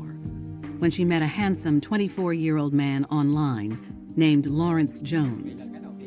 Lawrence Jones lived in Fort Gaines, Georgia, on the Alabama border. Even though he lived across state lines, Brittany was more than intrigued by Lawrence's persona. He portrayed money, party life. He portrayed that to her, and it maybe seemed to her like, okay, this is the kind of life I want to live. After some online flirting, Brittany and Lawrence started dating. It wasn't long before Brittany felt like she'd found the one.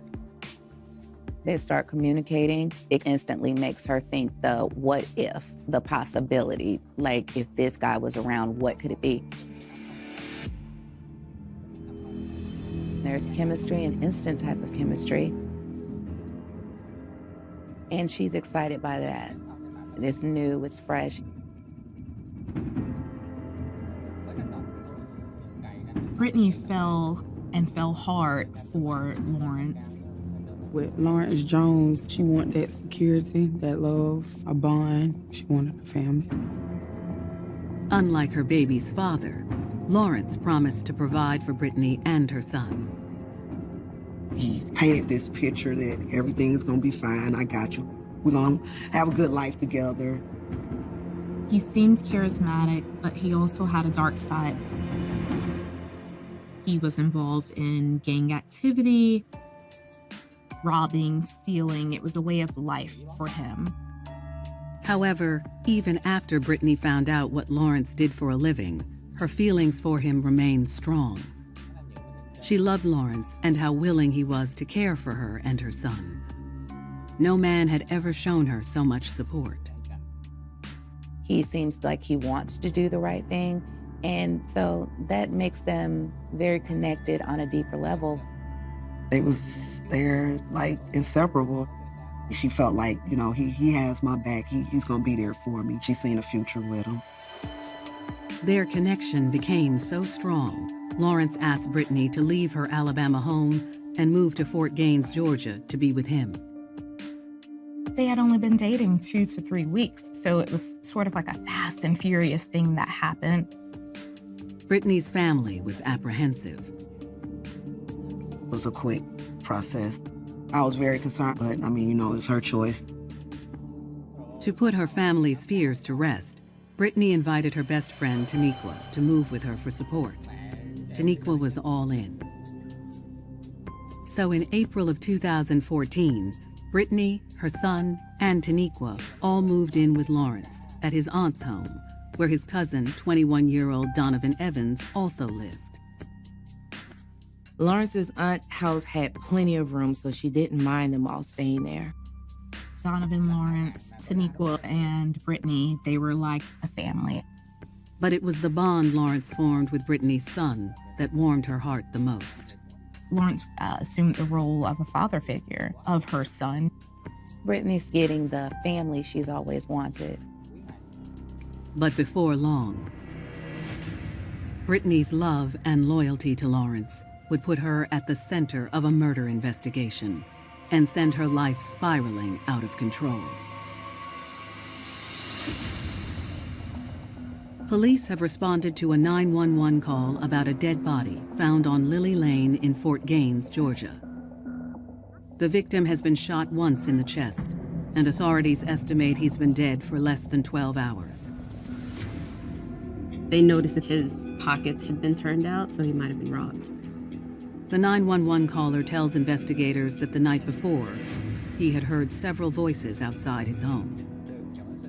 He described to us that he heard for sure 2 people, possibly 3. The caller says he didn't see anyone or hear any gunshots. He did, however, spot a white truck that he was not familiar with. At that point, the man went back to bed, assuming that the truck belonged to some local teenagers who often met up at a nearby abandoned trailer. It was known as kind of the hangout spot on Lily Lane. Younger people came to hang out and drink and smoke marijuana. As GBI agents turned their focus on the white truck still parked near the trailer, officers head inside it to check things out. It appears whoever was there the night before is now long gone. There was no incriminating evidence that they could tie together. Fortunately, GBI agents have better luck with the white truck. They ran the tag on the vehicle. The tag was coming back to a Marcus Ellington. They search the truck and find Marcus's military ID in the glove box. They matched it to the body, and it looked very much like the same person. The victim appears to be 29-year-old Marcus Ellington. He wasn't from Fort Gaines, obviously, because I didn't know his face. I know everybody here. But what led to Marcus's tragic death? The investigation will soon lead authorities to a young girl blinded by her loyalty to her man. Brittany was desperate for love, and she was willing to do whatever it took to feel that love.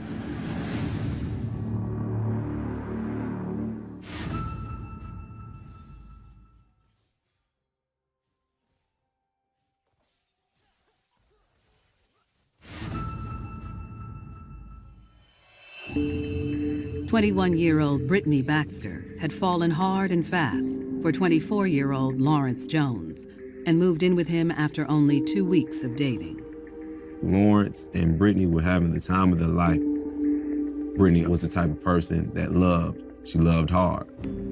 Lawrence had a criminal record. He had been involved in really dangerous activities for quite some time.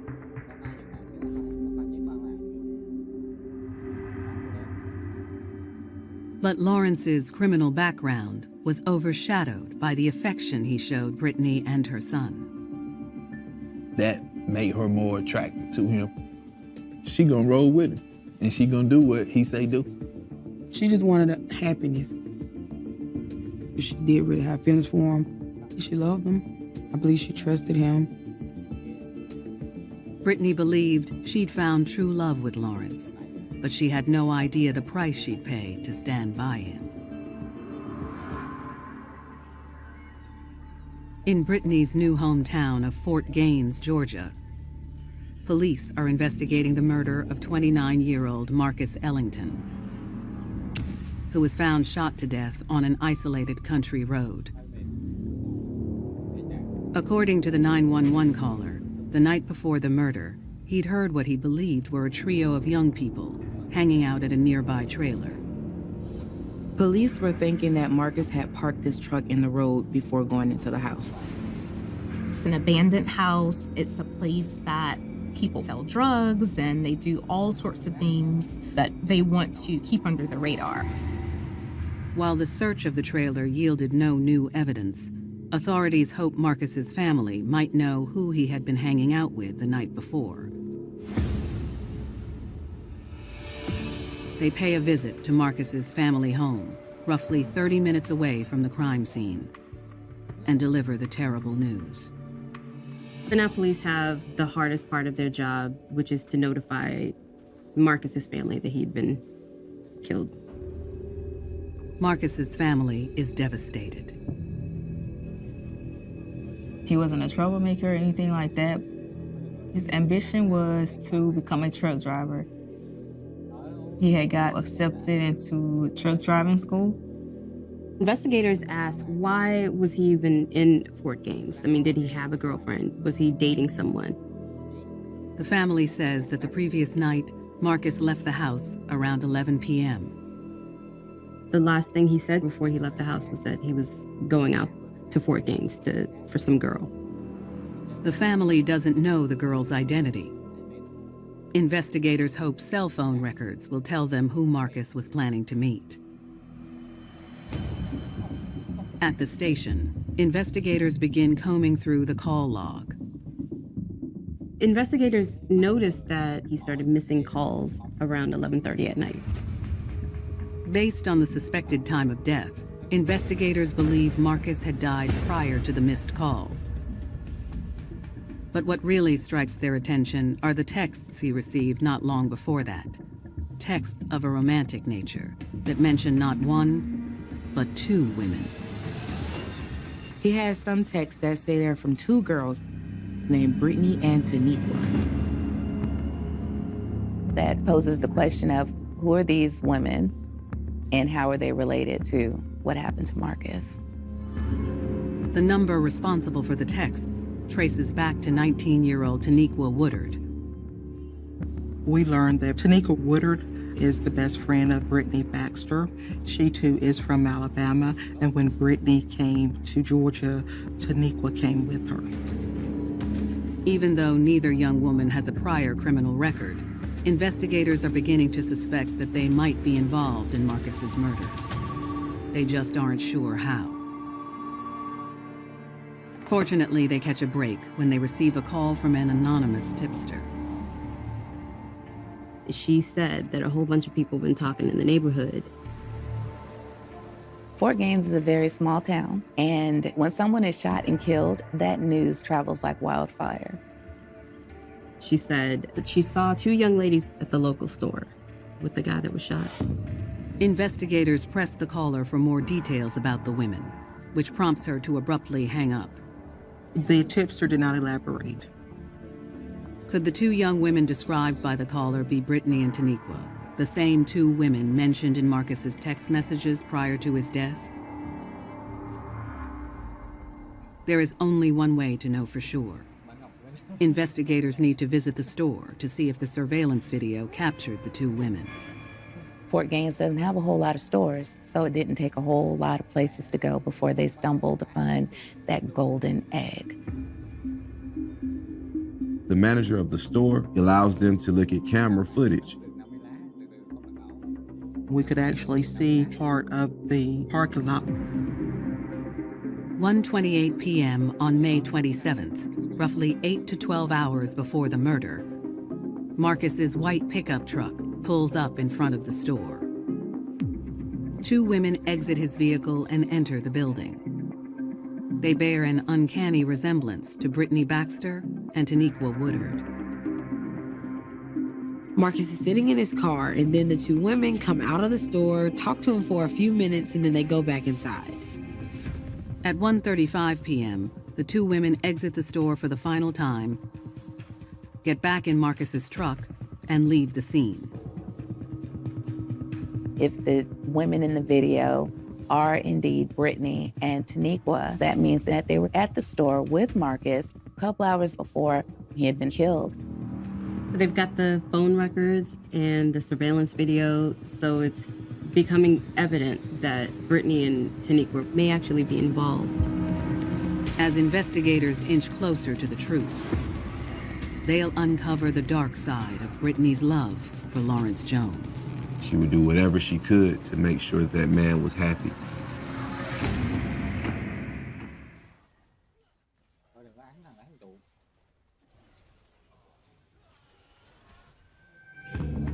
Police in Fort Gaines, Georgia, are investigating the homicide of Marcus Ellington, who was shot dead on a dirt road. He didn't even have a chance. He died right there on that dirt road on Lily Lane. Based on phone records and surveillance video, police believe Marcus met up with two women named Brittany Baxter and 𝕊𝕤𝕦𝕝 Woodard right before his death.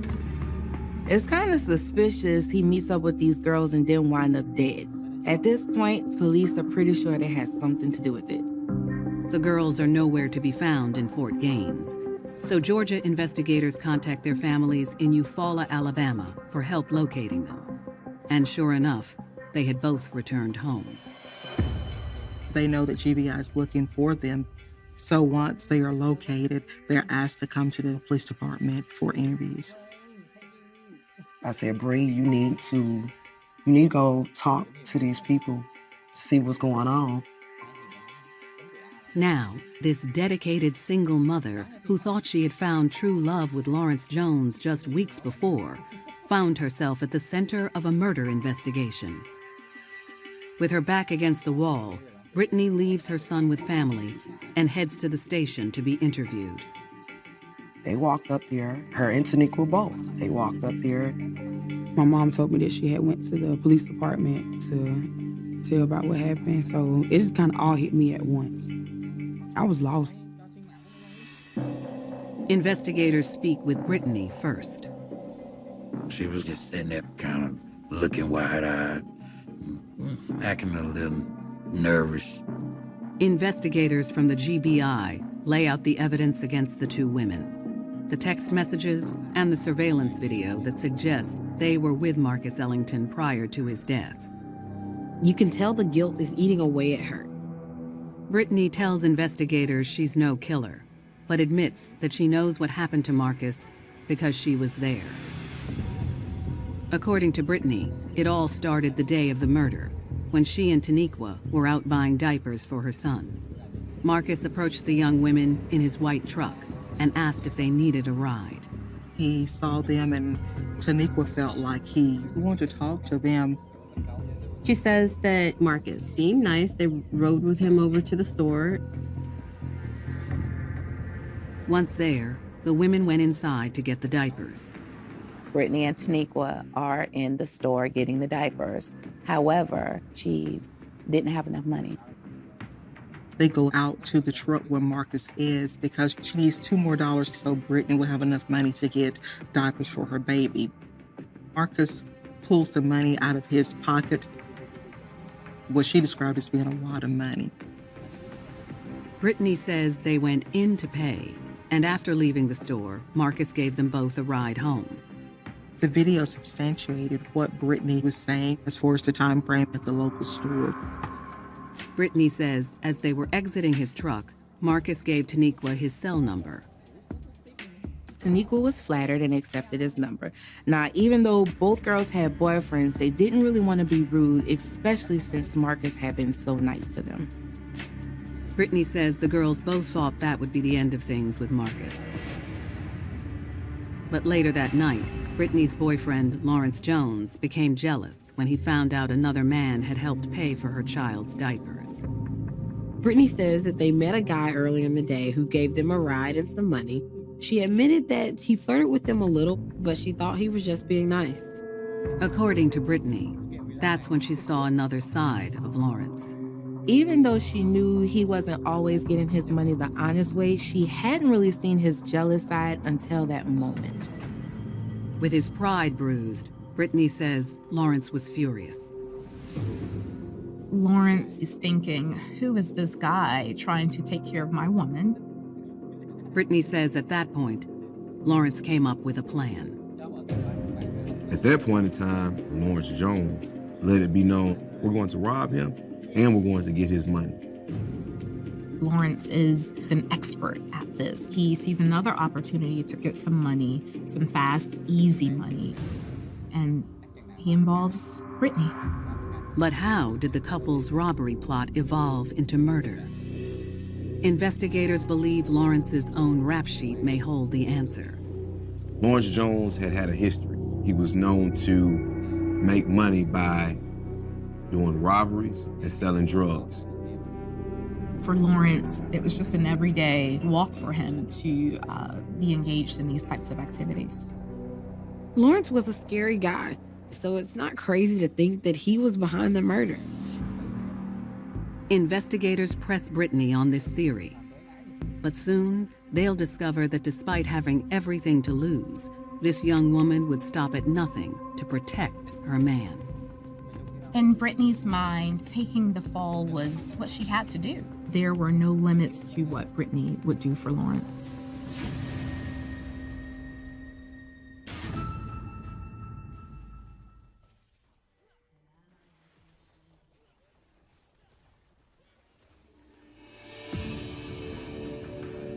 Less than 48 hours after Marcus Ellington's murder, police have Brittany Baxter and her best friend, ₂ Woodard, in custody. Brittany and ₂ had been hanging with Marcus on the day of the murder. He even gave them some money to buy some diapers for Brittany's baby. Mr. Ellington kind of flashed his money, showing them like, hey, I know you young ladies may not have much, but I got money over here. Brittany tells investigators that when she mentioned the encounter with Marcus to her boyfriend, Lawrence Jones, he became furious. Lawrence was basically like, where did you get these extra diapers from? And she says, well, there was a guy, he's at the store, he gave me money. The couple got into a heated argument. But afterwards, Lawrence came up with a plan, and he wanted Brittany's help. Lawrence, her boyfriend's like, hey, you know, we can rob this guy. They also got Brittany's friend Tonigua and Lawrence's cousin Donovan to help them. According to Brittany, she thought Marcus was a nice guy who didn't deserve to be robbed. But she was torn. Lawrence had taken good care of her and her child, and she wanted to prove her love and loyalty to him. Brittany saw this as an opportunity to really show her love for Lawrence. She saw this as an opportunity to be loyal, to be significant in Lawrence's eyes. The plan was for Tonigua to text Marcus and set up a date with both women. The offer had to be enticing. It had to be something so exciting that Marcus would stop what he's doing and meet these two girls. According to the plan, once Brittany and Tonigua met with Marcus, they were supposed to take him to the abandoned trailer on Lily Lane. That house was a hotbed for criminal activity.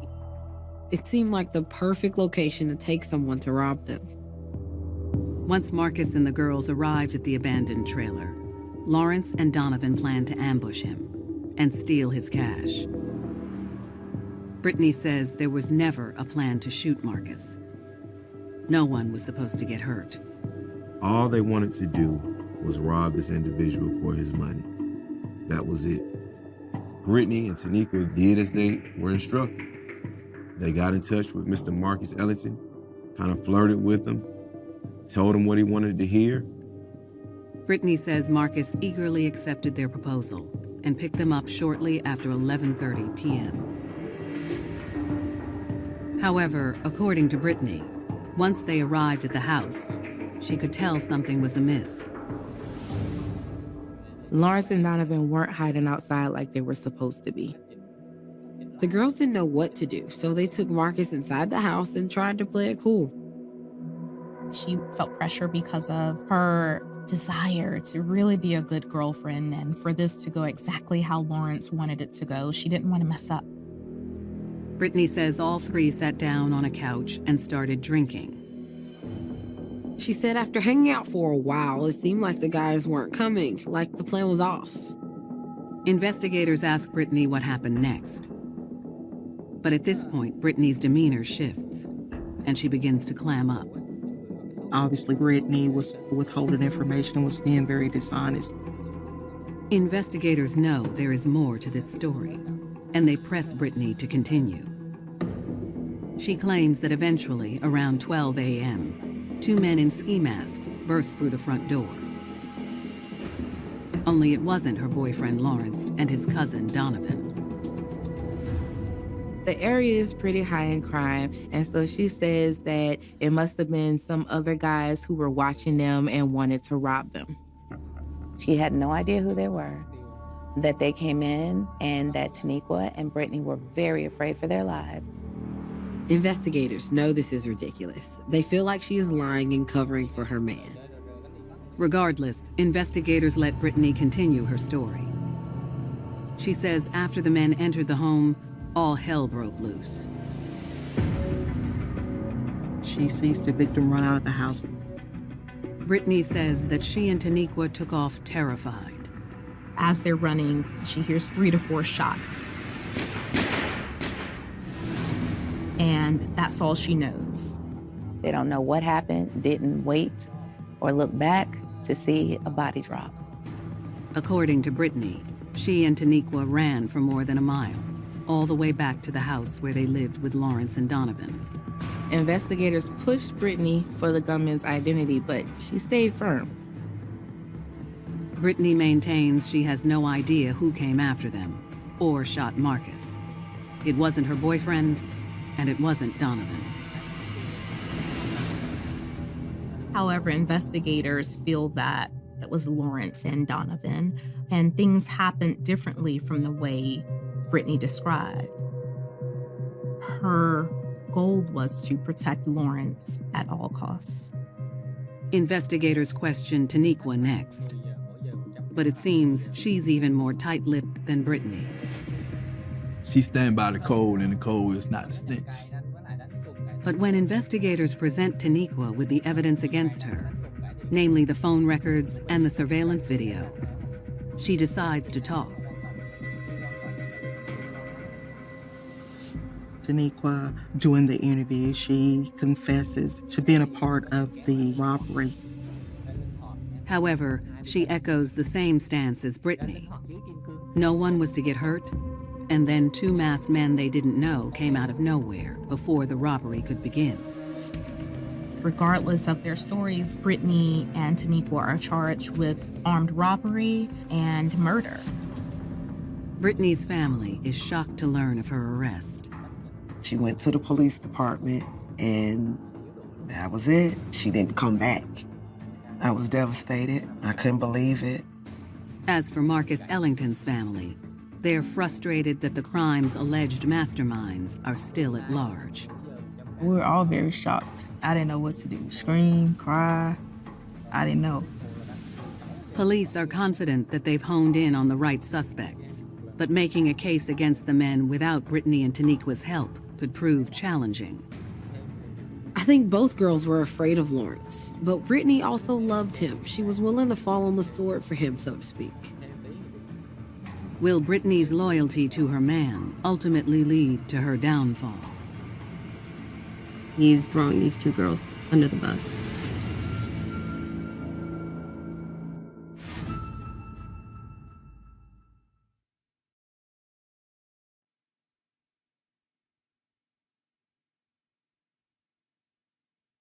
GBI investigators have just arrested Brittany Baxter and Tonigua Woodard in connection with the murder of Marcus Ellington. The girls confessed to being involved in a robbery plot against Marcus, but they say they have no idea who killed him. The girls claim masked men shot Marcus before the robbery plot could even get underway. But investigators aren't so sure. They believe the masked men are Brittany's boyfriend, Lawrence Jones, and his cousin, Donovan Evans. Lawrence is well known in the area for his fair share of crimes. It seemed like the girls knew more than what they were letting on, like they were trying to protect the guys. I do think that Brittany was covering for her boyfriend. She never actually named him as being a person that was there. GBI investigators transport the girls back to Clay County Jail, where they can build a case against the men. In the meantime, investigators track down Lawrence Jones. But if they think they're going to get a confession from him, they're sorely mistaken. He denied having any knowledge of Marcus Ellington. He denied being involved in armed robbery or the killing of Marcus. Now, investigators knew he had to be involved, but they couldn't get anything out of him. And the fact that his girlfriend wasn't giving him up either didn't make things better. She'd rather take the fall and be lawyers to somebody else instead of telling on them. With Lawrence's interrogation falling short, investigators set their sights on Donovan, Lawrence's cousin. They bring him into the station for questioning. Donovan tells the police that he has no clue what the girls could have gotten themselves into, that he wasn't involved in any way. He said that he was completely innocent and had nothing to hide. He said Brittany and Tonigua may have even set up Marcus. He's throwing these two girls under the bus. He really wouldn't say much more. They just kind of hit a dead end with him. Investigators have no choice but to release both Lawrence and Donovan. The biggest evidence in this case were the statements from Brittany and Tonigua and the phone records. That's what tied them to the case, but there was not evidence that tied anyone else to the case. At that point, detectives try a different approach and locate Mary Coggins, Donovan Evans' mother and Lawrence's aunt. They question her at work, hoping she'll reveal new information. Mary Coggins says that she's got these two girls that have been staying at her house. She said the girls moved in after Brittany started dating her nephew Lawrence, who also lived in the home along with her son Donovan. Investigators inquire about the group's whereabouts on the night of the murder. Mary said that she was watching Brittany's baby that night because the girls wanted to go out, but she didn't know where they went. Donovan Evans' mother maintained that he was at home that night with Lawrence from approximately 11 until the next day, and that they did not go anywhere. But Mary says that when she woke up the next morning, the girls were gone, along with Brittany's baby and all of their belongings. Mary Coggin's statement doesn't link Donovan or Lawrence to the crime scene. Once again, investigators turn to Brittany Baxter. They offered the girls a deal, hoping that Brittany was going to turn in Lawrence. But as everyone involved in the case would soon find out, Brittany's loyalty to Lawrence was unshakable. She wanted to stand by Lawrence and just to prove to him that she was his ride or die chick, no matter what.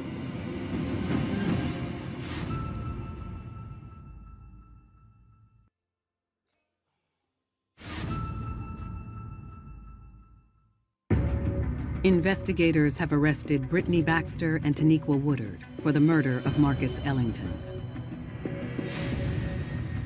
The investigators definitely suspect that Lawrence Jones and Donovan Evans are involved in it too. Brittany said that Lawrence and Donovan were supposed to arrive to rob Marcus, but that they never showed up.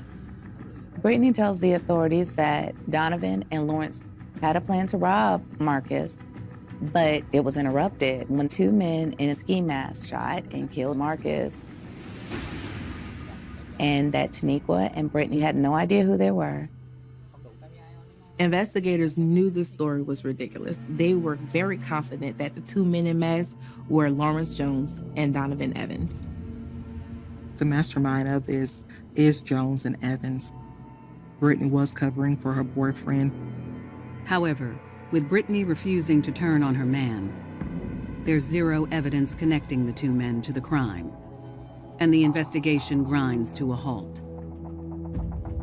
Finally, in October of 2014, prosecutors step in and throw one last Hail Mary. They offered a plea deal for the girls if they would give up their men.